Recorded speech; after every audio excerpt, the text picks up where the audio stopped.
waan kana jechuun ati gulaaltee jechuun waan kana waliif fiddee jechuun dirqama takka waliin nama fayyisu wal dhabuu waan jiraatu isaan lamaan illee waliin fayyu taanee gamu caan bee isaan lafatti hafamma Abubakris bee amma Sayyidis bee alhamdulillah rakkoon qabu amma garuu inni lafatti hafe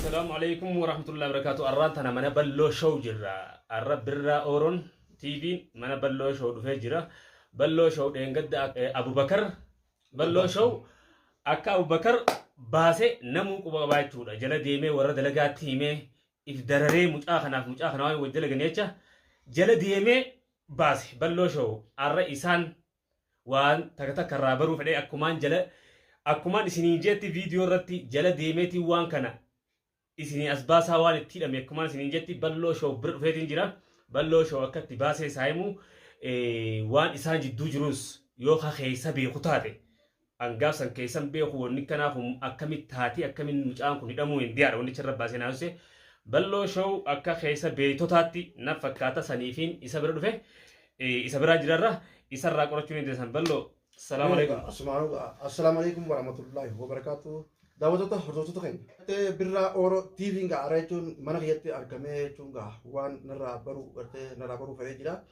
Sanumaafuu waan Abubakrii fi gartee shabalee ooroo fi saadaan jaartiin Abubakrii taasistuun tabiyyaa osoo hin ta'in taasistuun waan wal godhan nagaafachuu deema.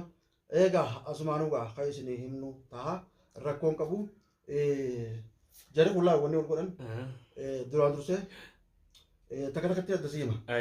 Tana taniin barbaadu. Saadaan jaartiin Abubakrii taasituun tajaajilti isaa irra fuudhe.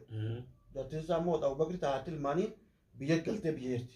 Osuma as jirtuuti Abubakrii kun irra fuudhe. Gaafa isaa illee gumaan qaba.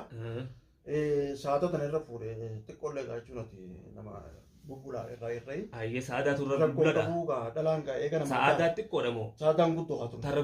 Taasituun guddoo. Taasituun guddoo. Irra guddoo haati ilmaanii biyyeerti. Haati ilmaanii biyyeerti. Taamarra fuudhatu. Taamarra fuudhatuun xiqqoodha irra. Irra ati xiqqoo jamte kaan akka guddoo. Jechuun laa jechuu kiyya waan anis waan hin jeefin qaba. Tana booda fuudhe tanaatu taboodaati. Tanaatu taboodaati. Ta guddoo fi tana rabbi beeka tanaatu taboodaati tana taniin barbaade ayyee. Tanaatu taboodaati akkasitti tanaan jechuun wadhabbiin isaan jidduu dhufte. Wadhabbiin isaan jidduu dhufte ni haa gartee.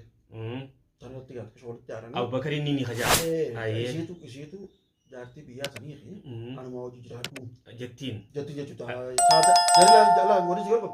Jaartii saala jechuun saada hiyyee. Saada. Ajaa'iba tunis hayyee. Waan ajaa'ibaati. Waan ajaa'iba tunis. Isiin san biyya gallaan jaartii biyyaa sanii fi haadha ilmaanii sanii anaa hojii jiraadhuudha. Hayyee. Innis akkasitti haadha ilmaanii biyyaa hiikee si hojii jiraachuun fedha. Siin hiika malee haadha ilmaan biyyaa ni hiikuudha. Tarra wal dhaban jechuudha. Tarra wal dhaban. Wal dhabaniiti isaanii wal lolanii gartee miidiyaarra wal baasee wal lolu jiru. Tana shabalee ooroo kun. Karaa isii ta'ee karaa saada gartee jaartee Abubakrii taasisa ta'ee bakrifatti hatuulu ta'e. Asii walitti duulaniiti lama dagaa osoo deemanii Sayidiinis walitti bu'anii haa. Duraan akka manguddoo seenan kan jidduu beekadhu. Sayidis ta'ee shabalee oorootis ta'ee isaan kan jidduu seenanii lama daga walummaa dhabbiin dhuftee Sayid karaa gartee Abubakrii ta'ee shabalee Oromoo karaa saadaa ta'ee. Karaa saadaa ta'ee ayyee. Karaa saadaa ta'ee inni karaa biraan dhaabba jechuudha. Karaa saadaa ta'ee walitti buusuu isaanii kun dhufee jechuudha. Walitti buusuu isaanii kun dhufeeti achi booda shabalee Oromoo gurtii gaattee saada Abubakrii kanaa fi Sayid kana barbaadanii gaa meeshaadhaan nu barbaadanii ableen nu barbaadanii saboo jiru gaa wanni shabalee Oromoodha. Hidhaa galchee jechuudha.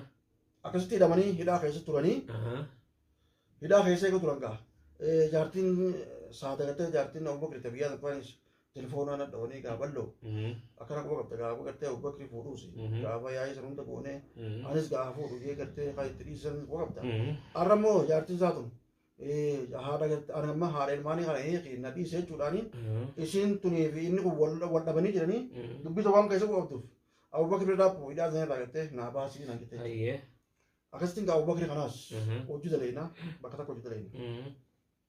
Sawwaasanitti gaa shirkatti himee shirkaa keenyan gartee gaa Abubakrii gebbaasuu danda'e jechuudha. Shirkatti himtee shirkaan jala deemtee raafte. Shirkaa keenyatti himeetiin anamma shirkaa wajjumaan keessa jala yaanee gebbaasuu. Waan naan galii jira bakka sana keessatti. Shabalee jaartiin xiqqoon tarra boodaa jechuudha.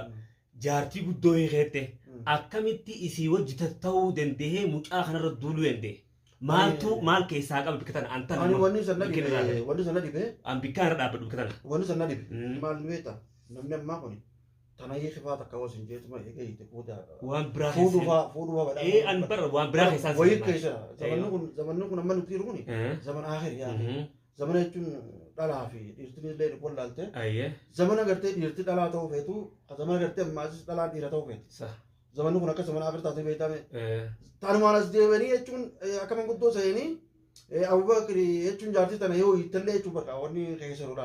Tafaasila kullaa isa hojii seenee hidhummaatu jedhe manguddummaa seenee. Egaa yoo hiittallee egaa anis ni fuudhaa waan duuballee keessa dhaga. An amma bar wannummaan na dhibdee miidiyaarra na baasee na haasofsiise. Isa kana maatu bikka kana keessa galchee miciyyoon jaarsaa jaartii. Jaartii lamaa miti rabbi afur faqadee fuudhe. Isii tana fuudhe osoo guddoon hinaafin xiqqoon tun hinaafte hiikeette mucaan kun dide mirga isaati haadha ilmaan isaati diduu mirga qaba. Inni kun bikka kana sa'iidamma hara mucaa ta'e karaa Abubakar ta'e sa'iid sirriireera amma. Akka waan dhiyaatu sirriireera achirratti illee maqaa isaan doone inni sirriireera. Garuu shabalee yoo tana sa'aadaa tanaa wajji wal tahee mucaa kana hidhaa ol naquun tun waan biraa keessatti argama. Tana mallee jalaanaaf nu beekadhu jala deemna. Amma eeggadda atiis maal feeta jeetti koommanti yalan naa kaa'e beekadhu.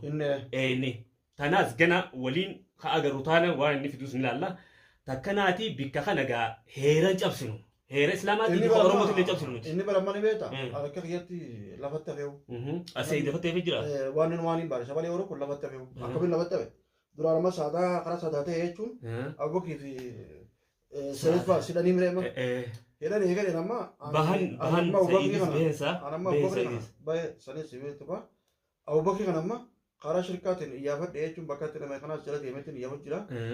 Osoo gartee viidiyoo marree ol baasuun ta'in ka shirkaatiin karaa jala deemee iyyaafatu sanis karaa keessaatiin waa hunda tolchine shirkaas itti fidee damanaa irraa goosise isa illee gabbaafne mana sayiititti illee wajjin galleeti guyyaa san sayiitiin baane ijoollee sayiitiin laala jee achitti illee viidiyoo akka marree gammachuu gartee akka inni bahe galla kifnee na fakkaata Abubakar waan jaalala saadaa laale sanis harkee achirratti galla kifnee lama dammoo taasayidillee hallii dhagoonaa karaa hundaanuu Abubakar illee gabbee walumaan hallii goonaa kanaas ni baafneenneeti dhaadannoo san gartee marree gadi lakkisin dhiifnee karaa keessaatiin gaa guyyaa sana illee wajjin dhayinee sayidillee Abubakarii fi namni hundinuu karaa gartee achitti keessaatiin nuti wal qabna.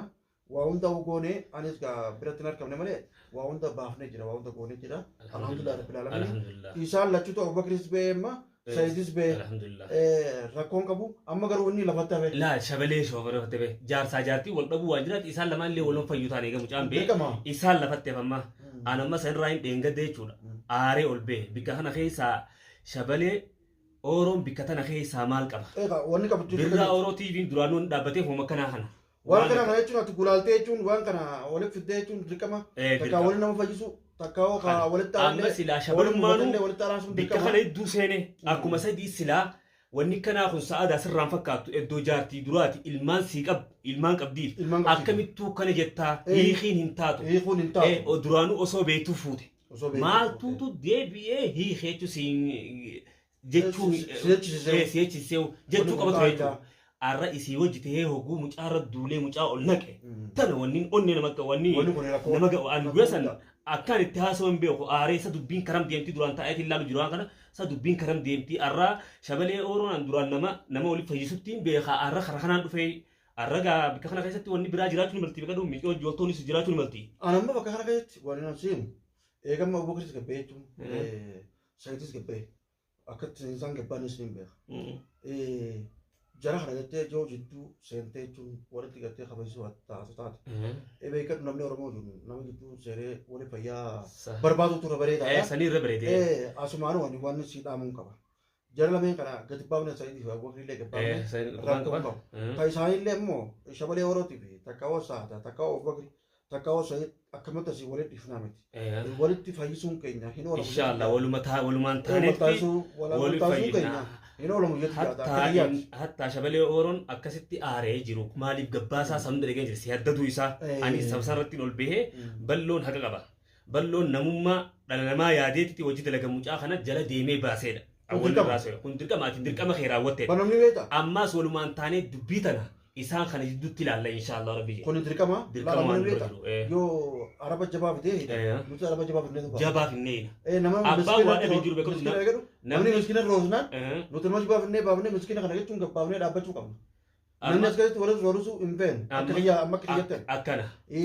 Namni kuni yoo dura wal dhabbiin dhufte wal dhabbii tana aadaa qabna safuu qabna akka aadaa Oromootti akka walitti dhiyaanutti walitti himannee aboo nama kana akkanaatti narraa qaba takka hoo jaartii tanallee narraa qaba takka hoo akka daddabuu feena jaartii duraa tananii qina'utti jedhaduun kun hin taatu jee kanutti dabarsoo taate haarati yaa intalatti boodara dhufte tas dura ammoo isiitu qooda sirra qaba haadha ilmaaniiti ammoo sanii kamuun taatu si hojii jiraachuun dhorkinu yoo nagee taate yoo nagee waliin taate hojii jiraadha yoo nagee waliin hin feene immoo si baamalee haati ilmaanii hin baatu jennee dhugaa fatti munoo taate kanaanfaa namni mataa adda nama qabuun bareeda akka kiyyatte akka nu dubbii tana baa'u shabaleenis ta'e amma isaan jidduu seenee walitti diree walitti fannisee dubbii gartee hidhaaf kanaas geessanii amma dubbiin tun karaa fuulduraatti yoo dhiiga baafaa kamittu taate duraanuu ablee filattee egaa shukutti na barbaadan jee isaan kun jedhaman hidhaa irraa illee gabbaan amma lamata diinee tokko hedduu hojii jiranii beekadhu wal dhuma irraa mire amma lamata barbaadanii wal barbaadanii immoo maaliif gabbaaftan jechuudha yoo harka hawal ilaalan taate waan bareedaa miti shabalee waan gaariitti hin jiru karaa gartee waan gaariidha akka tiibu daawwattoonni hordoftoonni gartee Oromoo TVdha jechuun akka itti himtan komentii irratti illee akka barreessitaniif namni Oromoo kuni akka wal dhabuun nama jirti wal fayyuunis nama jirti namni wal nama araasuun ni jirti waan kana hin dagatina jettanii gaa nama gartee wal dhaba kana jettutti komentii babbareedduu barreessuudhaan bareeda jetii yaada inshallah akkasin nu qabaadhaan jaa asumaan isuma dhaamsaan dabarfadhu shabalee Oromoo karaa sirriirran jiru arraan tana silaakaa mucaa kanaa hojii dhaabbatee kun heera mucaa kanaa hojii dhaabbatee wanni kanaan ta'u mucaan kun jaartii tana si dura qaba ilmaan qabdiif isiin hiikamuu hin taatu duraanuu osoo beektuu fuute heerumte jechuu qabaan jechuudha shabalee Oromoo yookiin khalaxuus namaa ni khalaxaasi yookiin gaawaan kana beekaatis godhu ni mala waan kanaas jala buuneeti isaan makanaa waliif finnee isiniif dhiyeessinu taha tanumaafuu hordoftootaa fi deeggartoota chaayinaala birraa Oromoo TVdha tanaafuu koomantii alatti yaada nu barreessaa isaa fi isumaanillee yaada barreessaa fi wanni kanaa kun sirraa bareedaa